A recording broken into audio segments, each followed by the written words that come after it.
Du pont de Chambord-Rigaud, il ne reste aujourd'hui presque plus rien. Les pelleteuses grignotent les arches, une par une. L'ouvrage s'était partiellement effondré le 18 mars dernier, après de grosses intempéries. Le sol, en schiste et donc friable, s'était affaissé lors du passage d'une balayeuse. Le chauffeur s'en était miraculeusement sorti. Les travaux ont démarré en urgence, un soulagement pour le maire. C'est symbolique, la rupture d'un pont. On n'en est pas au premier entre Genac et Chambord-Rigaud.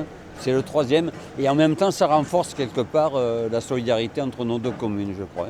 Un lien très important. La route départementale 906 relie la Lozère au bassin alésien. Depuis l'effondrement, les déviations sont longues. Alors un pont provisoire est construit, en partie avec les pierres de l'ancien pont. À une trentaine de mètres, on va faire un passage à gué avec des cadres de 3 par 3. Donc il va y avoir 9 cadres qui pèsent chacun 14 tonnes pour pouvoir franchir le Luèche. Un chantier avec des contraintes comme la gestion de l'eau, c'est-à-dire contrôler le débit ou encore éviter la pollution de la rivière, mais aussi des contraintes de temps. On doit approvisionner des grosses quantités de matériaux en rochement, matériaux de carrière, à un temps assez limité.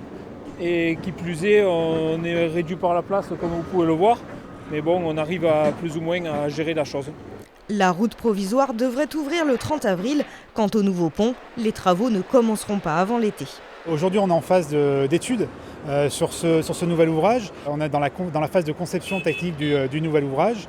Et ce sera vraisemblablement un pont qui ne sera pas maçonné, mais ce sera un pont en béton et en métal. Financé par le département du Gard, les travaux sont estimés à 1 million d'euros.